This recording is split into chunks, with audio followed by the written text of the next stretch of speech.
Ripple's response to SEC lawsuit, key development, and legal expert insight. So this video is all about what's actually going on in the case between SEC and Ripple. So let's dive straight into it. So Ripple CEO Brad Garlinghouse has shared the company's plan in response to the ongoing lawsuit with the US SEC. The parties are working on a briefing schedule regarding the SEC's claim of $770 million in disgorgement. That's in disgorgement basically means money gained, profit made from selling and making dishonest sales. So for alleged Section 5 violation in Ripple's institutional XRP sales. So this signals a crucial phase in the legal battle with Ripple, gearing up to challenge the SEC's significant financial claim. This development prompts legal experts to reference the Morrison v. National Australia Bank US Supreme Court case, emphasizing its potential impact on the sovereign rights of foreign nations. Now, Jeremy Hogan sees some new spark, whereas Laura Jeremy Hogan finds the case intriguing, suggesting that Ripple's sales must have occurred in the US or on a US exchange, aligning with the Supreme Court's stance. This uncertainty lies in how the SEC plans to proceed and whether it might extend its jurisdiction beyond US borders. The prospect of other countries like the UK, France, and Australia filing amicus briefs.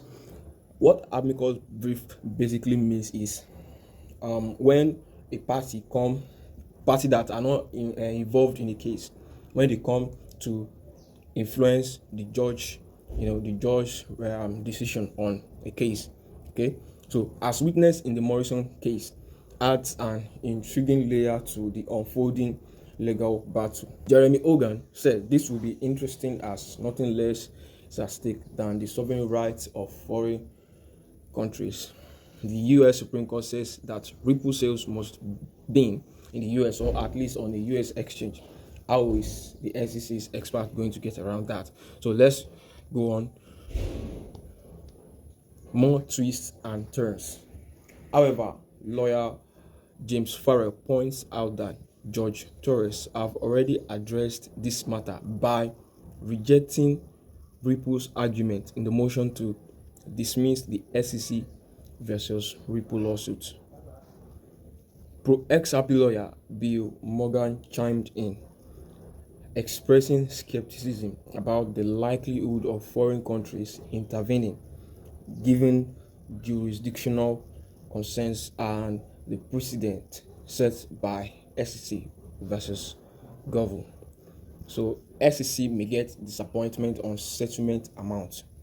The core debate centers on whether Ripple's activity had a sufficient nexus with the US to warrant SEC's intervention. That's if it has sufficient connection, with the US to warrant SEC's intervention, as both parties engage in discussion. So both Ripple and SEC now are engaging in discussion. So there's a speculation about a potential settlement, possibly involving a reduction in the SEC's requested disgorgement amount.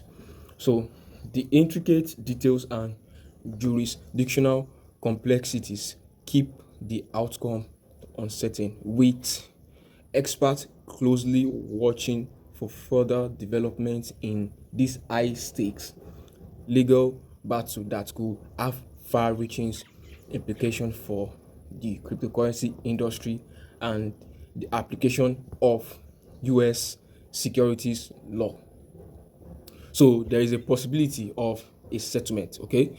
And if there is a settlement, that will actually reduce the number of disgorgement amount the SEC is actually requesting, So what makes him sure of the win? Charting the winning odds of the case, he highlights a legal victory for Binance in the Anderson versus Binance case, which restricted the application of the US securities laws outside the United States. It further suggests that this legal precedent could benefit Ripple, indicating a connection between Binance case outcome and potential implications for Ripple in its ongoing legal battle.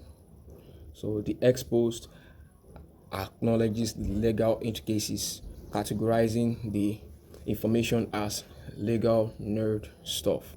This case that has been going on for years now, the case is actually going to an end very soon. So recently they are involving in a discussion, as according to what this document says. We can do more research and fact check.